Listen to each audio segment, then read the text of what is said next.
Hello dear students, welcome to my video lecture. So in today's video lecture I will explain Taylor's and Lorentz series. So first of all I define Taylor series. Actually Taylor series से आप aware है. You are familiar with this Taylor series. So once I define this Taylor series, so here f of z is analytic function at all the points within the circle having center A and radius R. So at point Z inside the circle C, Taylor series about z equals to A. अगर आप Taylor series about z equals to A represent करते हैं, that means it is the series expansion in powers of z minus A. अगर आपको बोला है कि find Taylor series about z equals to 2 means we expand series in powers of z minus 2. अगर आप z equals to minus 3 के along अगर Taylor series define करते हैं, that means it involve there is expansion in powers of, ये -3 right side अगर shift होगा तो क्या मिलेगा हमें z+3. So it is the series expansion in powers of z+3. And one more important thing, Taylor series always involve positive powers of z minus a and that of Lorentz series involve positive powers as well as negative powers. And remember, Lorentz series always involve at least one of the negative power. उसमें एक तो भी negative power होगी ही होगी. If it involves only positive powers, then it is the Taylor series. अगर एक भी negative power term है, that means it is the Lorentz series. This is basic difference between Taylor's and Lorentz series. Now, secondly, Taylor series में हम circle का inside वाला part consider करते हैं, okay, but in Laurent series we consider two concentric circles. Concentric means having same center. So here center is A. So here we consider two circles having center A और उनकी radius रहेगी R1 and R2, where R1 जो है greater रहेगी, R1 is greater than R2. मतलब यहाँ पर दो सर्कल्स रहेंगे, कॉन्सेंट्रिक सर्कल, मतलब एक बड़ा बॉल है उसके बीच में एक छोटा बॉल हमने फिट किया है, बट हैविंग सेंटर सेम. तो उन दोनों बॉल्स के बीच में दो rings, not ball, here we consider circle not spheres.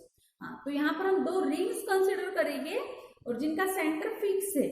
तो एक रिंग के बीच में अगर आप दूसरी रिंग रखते हैं, दूसरी रिंग की जो रेडियस है वो स्मॉल है, ठीक है, तो उन दोनों रिंग्स के बीच में एक स्पेस तैयार होगी, राइट. तो उनके बीच की जो स्पेस है उस पर हम लॉरेंट्ज सीरीज डिफाइन करते हैं. सो इस स्पेस को हमने यहाँ पर R डिनोट किया है. So we define this Laurent series on all the points in this region R. और जो टेलर सीरीज है it define on all the points inside the circle having center A and radius R. ठीक है, तो यहाँ पर Taylor series define होती है f of z equals to f of a plus z minus a into f dash of a plus z minus a square upon 2 factorial into f double dash of a plus up to so on. So if you observe, all powers of z minus a are positive in Taylor series. Now we see the Lorentz series. So again here f of z is analytic inside and on the boundaries of this circle of region R. और अभी मैंने बताया कि reason R कैसे form होगा. तो यहाँ पर हमने दो सर्कल्स कंसिडर किए हैं, concentric circle having centre A, fix centre है उनका, और जो रेडियस है तो having radii R1 and R2 and here R1 is greater than R2. Okay, so इनके बिटवीन जो भी स्पेस है that is our region. So if f of z is analytic inside and on the boundary of region R, then the Lorentz series of f of z for all the points in R is defined as f of z equals to a0 plus a1 into z minus a plus a2 into z minus a square plus a3 into z minus 3 square plus up to so on. So here we have considered only positive powers of z minus a. But जैसे कि मैंने बताया था Laurent series में negative powers भी होती है. Okay, so additionally here we take negative powers. So a minus 1 into z minus a to the power minus 1 plus a minus 2 into z minus a to the power minus 2 plus up to so on. So it involves both positive powers as well as negative powers. So this is the basic difference between Taylor's and Lorentz series. Now once note few important points. So Taylor series involve only positive powers. Lorentz series involve at least one of the term having negative power. और यहाँ पर अगर आपको Taylor से Laurent series find करनी है किसी function की, तो सबसे पहले आपको यहाँ पर बाइनोमियल एक्सपांशन यूज करना होगा या बाइनोमियल थ्योरम यूज करना होगा. और कुछ जो स्टैंडर्ड एक्सपांशन है जैसे कि साइन जेड का एक्सपांशन, कॉस जेड का expansion, e to the power z का एक्सपांशन, इन स्टैंडर्ड एक्सपांशंस का भी हम यहाँ पर यूज करेंगे. So here I take few examples of Taylor's and Laurent series. So here are some standard series expansion. Sin z equals to z minus z cube by 3 factorial plus z to the power 5 by 5 factorial minus z to the power 7 by 7 factorial up to so on. तो जो sign का expansion है उनमें z की odd powers रहती है and there is alternate plus minus sign. और similarly अगर आप cos z के लिए एक्सपांशन लेते हैं तो cos z में इवन पावर्स होती है, z की पावर्स जो है इवन होती है and again there is alternate plus minus sign. तो cos z का एक्सपांशन स्टार्ट होता है 1 से. So 1 minus z square by 2 factorial plus z to the power 4 by 4 factorial minus z to the power 6 by 6 factorial plus up to so on. Similarly अगर आपको sign h Z मतलब hyperbolic sign z का expansion लेना है तो expansion same रहेगा, सिर्फ यहाँ पर जो हमने अल्टरनेट प्लस माइनस साइन ली थी, now all signs become positive. So sine h z का एक्सपांशन आएगा z plus z cube by 3 factorial plus z to the power 5 by 5 factorial plus z to the power 7 by 7 factorial plus up to so on. All terms are positive. Same thing happened in cos hz. In expansion of cos z, we take only positive terms. Okay, all terms are positive. So this is cos hz. Then e to the power z. E to the power z में z की हर एक power आती है starting with constant 1. ठीक है, so 1 plus z plus z square by 2 factorial plus z cube by 3 factorial plus z to the power 4 by 4 factorial plus up to so on. All terms are positive. ठीक है, वैसे अगर 1 minus t to the power minus 1 का expansion देखें तो अगर power तो यहाँ पर अगर निगेटिव साइन होती है 1 minus t का अगर आप एक्सपांशन लिखते हैं तो ऑल टर्म्स पॉजिटिव होती है. इसमें थोड़ा सा अपोजिट है. और अगर आप 1 plus t to the power minus 1 के लिए लिखते हैं, अगर पॉजिटिव साइन है then you take alternate plus minus sign. So expansion of 1 minus t to the power minus 1 आता है 1 plus t square plus t cube plus up to so on. And that of 1 plus t to the power minus 1 का expansion आता है 1 minus t square minus t cube up to so on. So whole thing depends on this series expansion. So you must know all the series expansion. At least ये जो दो expansions है इनका use तो हमें हर example में करना ही करना है. अगर आपको टेलर से लॉरेंट सीरीज फाइंड करनी है so you must know the binomial expansions. So carefully learn all the binomial expansions. Okay, now here I take first example. Expand f of z equals to e to the power 2z upon z minus 1 whole cube about z equals to 1. तो सबसे पहले आपको focus करना है power पर. about z equals to 1 means we find series expansion in powers of z. अब ये जो कांस्टेंट है ये लेफ्ट साइड शिफ्ट हो जाएगा तो बनेगा -1. So here we expand this function in powers of z minus 1. तो कौन सी पावर लेनी है हमें यहाँ पर, z-1 की पावर लेनी है, ठीक है। तो we expand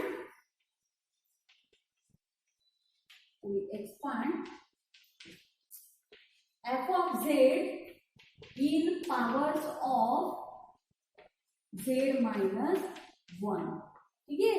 सबसे पहले आपको ये आइडेंटिफाई करना बहुत ही जरूरी है। अब z-1 की पावर चाहिए, इसलिए हम क्या करेंगे, put t equals to z-1, जो भी पावर है उसे हम t से रिप्लेस कर लेंगे। Okay, so t equals to z-1 होने के कारण आपको z की वैल्यू मिलेगी t प्लस 1, ठीक है। सबसे पहले हमने पावर कौन सी लेनी है उसे आइडेंटिफाई किया, बाद में जो भी पावर चाहिए उसे हमने t से रिप्लेस कर दिया। अब हम देखते हैं अपना फंक्शन। तो given function is f of z equals to e to the power 2z upon z-1 whole cube। अब हम इस इक्वेशन को t के फॉर्म में रिड्यूस करेंगे। अब t का फॉर्म लेने के लिए हम क्या करेंगे, z-1 को रिप्लेस कर देंगे t से, दैट मीन्स z की वैल्यू आएगी t प्लस 1। यहाँ पर इस z को हम रिप्लेस कर लेंगे t प्लस 1 से, ओके, अपॉन z-1 की वैल्यू कितनी है, t, तो वी गेट t क्यूब। अब इस ब्रैकेट को मल्टीप्लाई कर लेंगे 2 से, so we get e to the power 2t plus 2 upon t cube.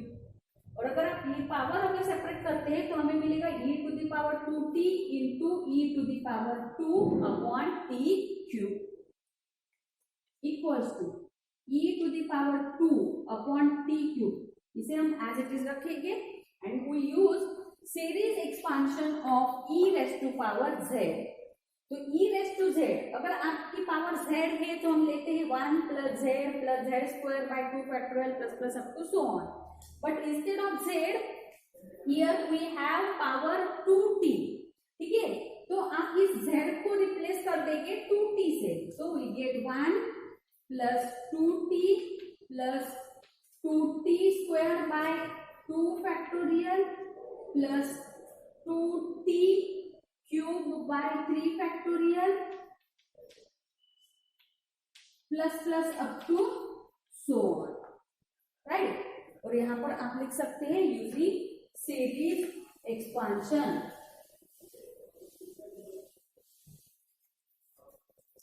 सो यहां पर रीजन लिख सकते हैं आप, since e raise to z क्या होता है, 1 plus z square by 2 factorial plus z cube by 3 factorial plus plus up to so. अब हम इस ब्रैकेट को मल्टीप्लाई कर देंगे 1 अपॉन t क्यूब से, सो आपका f ऑफ z आएगा e रेज़ टू 2 रहेगा as it is upon t cube. पहले हम इस ब्रैकेट को थोड़ा सा सिंप्लीफाई कर लेंगे, सो 1 प्लस 2t प्लस 2t का स्क्वायर क्या आएगा, 4t square, right. But 4 upon 2 factorial is 2, 4 upon 2 कितना आएगा, सिर्फ 2, सो 2t square plus next term आएगी 2 क्यूब। 2 क्यूब क्या आता है, 8, ठीक है। 4t square upon 2 plus 8t cube upon 3 factorial क्या होता है, 6 plus plus up to so. अब हम इस ब्रैकेट को थ्रू आउट मल्टीप्लाई कर लेंगे 1 अपॉन t क्यूब से, तो equal to e square into 1 upon t cube plus 2t upon t cube आएगा 2 अपॉन t स्क्वायर प्लस यहाँ पर 2 तो कैंसिल हो जाएगा, सो 2t square upon t cube, 2t square upon t cube क्या मिलेगा, 2 अपॉन t प्लस नेक्स्ट यहाँ पर 8 अपॉन 6 कितना आएगा, तो यहाँ पर हमें मिलेगा 4 by 3 and t cube upon t cube get cancel, right. Plus अगर आप नेक्स्ट टर्म कंसिडर करते हैं तो यहाँ पर आपकी नेक्स्ट टर्म क्या रहेगी, 2t to the power 4 upon 4 factorial, तो 2 रेज़ टू 4 कितना आता है, 16, t to the power 4 upon 4 factorial is 24, right.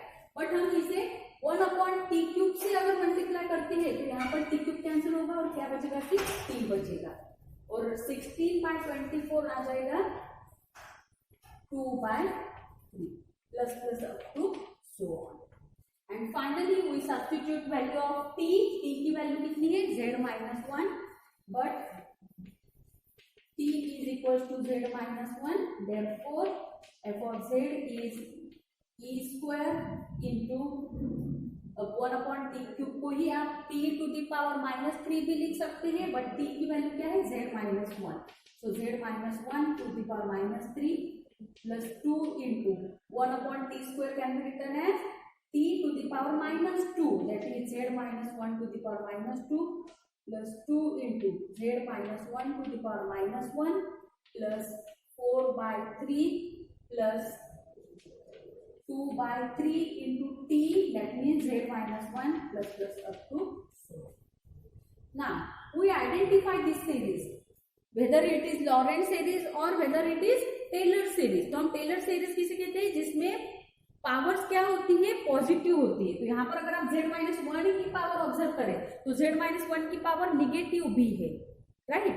So negative power है, that means it is definitely Laurent series expansion, right?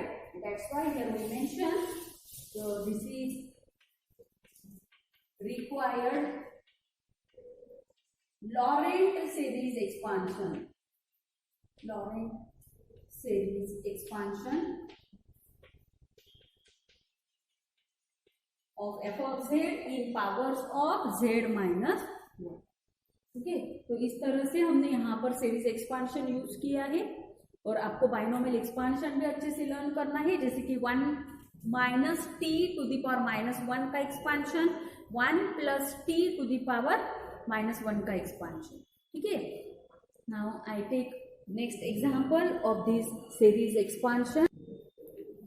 So second example is expand f of z equals to 1/z-1 into z-3 about z equals to 4. About z equals to 4, that means we expand f of z in powers of z-4, right? So here we replace z-4 by t. तो z की value मिलेगी हमें t plus 4. ठीक है, अब जो अपना function है उसे हम कंसिडर कर लेंगे. सो f of z is 1/z-1 into z-3. तो यहाँ पर अगर आप देखिए तो डिनोमिनेटर में मोर देन 1 लीनियर फैक्टर्स है. So definitely here we apply partial fractions. अब पार्शियल फ्रैक्शंस के कंसेप्ट आप सभी को मालूम है, इसलिए मैं यहाँ पर एक्सप्लेन नहीं करूंगी. Directly here I apply partial fractions. So here we get f of z equals to -1/2 upon z-1 plus 1/2 upon z-3. अब यहाँ पर डिनोमिनेटर में हमें सिंगल लीनियर फैक्टर मिला है. ठीक है, अब हम इस फंक्शन को t के फॉर्म में कन्वर्ट कर लेंगे. तो यहाँ पर t की वैल्यू जो है z-4 है, दैट मीन्स z की वैल्यू क्या है? t plus 4. So here we replace this z by t plus 4. So we get -1/2 into 1 upon z replace हो जाएगा t प्लस 4 से -1 प्लस 1/2 into 1 upon, फिर से z रिप्लेस हो जाएगा t प्लस 4 से -3, which is equal to -1/2 into 1 upon t plus 3 plus 1/2 into 1 upon t plus 1. ठीक है, तो यहाँ पर जैसे कि हमें एक्सपांशन, कुछ बाइनोमियल एक्सपांशन मालूम है, जैसे कि we know the expansion of 1 plus t to the power -1 होता है. अगर पॉजिटिव साइन है then we take alternate plus minus sign. So 1 minus t plus t square minus t cube plus t to the power 4 up to so on. And if there is 1 minus t to the power -1, negative sign के लिए सभी terms क्या होती है? Positive होती है, right? So here we use these binomial expansions. But जो second term है उसे आप डायरेक्टली ये वाला एक्सपांशन यूज कर सकते हैं, बट यहाँ पर फर्स्ट टर्म में आप नहीं यूज कर सकते, क्योंकि यहाँ पर जो कांस्टेंट है वो 1 होना चाहिए और अपने पास कितना है? 3 है. So to make this constant equals to 1, हमें क्या करना होगा? इस डिनोमिनेटर से 3 कॉमन लेना होगा. और यहाँ पर कुछ भी कॉमन लेने की जरूरत नहीं है बिकॉज देयर इज ऑलरेडी 1। ठीक है, तो फर्स्ट टर्म के डिनोमिनेटर से हम 3 कॉमन लेंगे।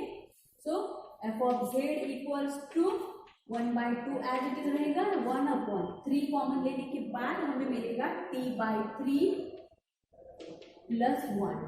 और जो सेकेंड टर्म है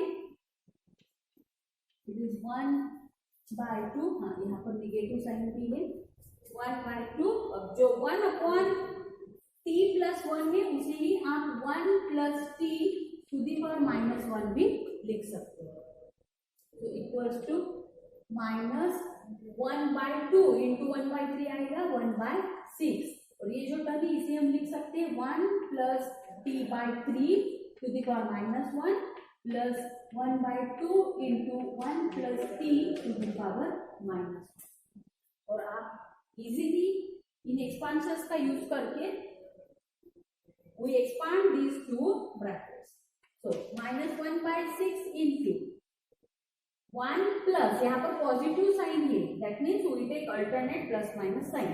सो 1 माइनस t, बट t ना होते हुए अपने पास क्या है t/3। So 1 minus t/3 plus t square मतलब t/3 का square, that means t square upon 3 का स्क्वायर कितना आता है 9, right? Then minus next term is t cube, that means t cube upon 3 का क्यूब आता है 27 up to so plus half times। अब हम लिखेंगे 1 plus t to the power -1 का expansion, so it is 1 plus t plus 1 positive sign होने के कारण alternate plus minus sign, so 1 minus t plus t square minus t cube up to so on. So here we have used this binomial expansion. Now we collect constant terms। तो यहाँ पर आप देख सकते हैं इन दोनों constant terms की addition हो जाएगी। इन दोनों टर्म से हम t कॉमन लेंगे, इन दोनों टर्म से आप t स्क्वायर कॉमन लेंगे, यहाँ से आप t क्यूब कॉमन लेंगे। तो यहाँ पर हमें मिलेगा -1/6 प्लस हाफ, राइट। अब जो सेकेंड टर्म है -1/6 से मल्टीप्लाई करने के बाद आएगी 1/18 इंटू t। ठीक है, अब हम यहाँ पर t की टर्म लिख देंगे, तो यहाँ पर निगेटिव साइन है, सो -1/2 इंटू t। अब हम इन दोनों टर्म्स की क्या कर लेंगे एडिशन कर लेंगे बाय टेकिंग t कॉमन। अब हम चलते हैं स्क्वायर टर्म की तरफ, तो अगली टर्म आएगी -1/6 इंटू 9। सो निगेटिव साइन आएगी यहाँ पर, तो -1/54 t स्क्वायर, यहाँ पर हमें मिलेगा half t square up to so. ठीक है, इतनी भी टर्म्स सफिशिएंट है।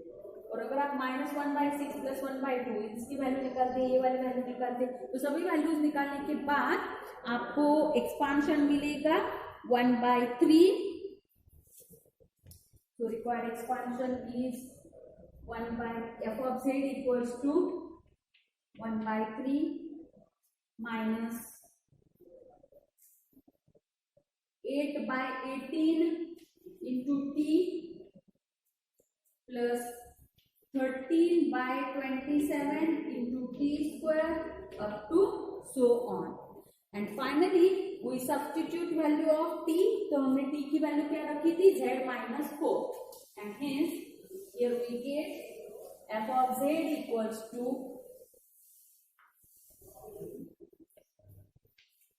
but t is equals to z-4। so f of z हमें मिलेगा 1/3 माइनस 8/18 हमें मिलेगा 4/9 इंटू t को रिप्लेस कर देंगे z-4। अगली टर्म है 13/27 t square, that mean z-4 square up to so. तो अगर आप ऑब्जर्व करें तो यहाँ पर z-4 की पावर जो है पॉजिटिव है, रिमेनिंग टर्म्स में भी पावर पॉजिटिव ही आनी है, क्योंकि राइट, एंड दैट्स व्हाई सिर्फ पॉजिटिव पावर्स होने के कारण ये क्या है, this series represent Taylor series. अगर उसमें एक भी निगेटिव पावर टर्म रहती थी then it will be Laurent series, but positive terms होने के कारण so this is Taylor series, this is required Taylor's series. Okay, so in this way we expand given function about the given region. So I hope आपको tailors और Laurent series का जो difference है वो भी समझ में आया होगा, और टेलर सीरीज कौन से रीजन के लिए हम डिफाइन करते हैं, लॉरेंट कौन से रीजन के लिए डिफाइन करते हैं, वो भी आपको थोड़ा सा समझ में आया होगा। Okay, so with this I stop my video lecture. So thank you very much.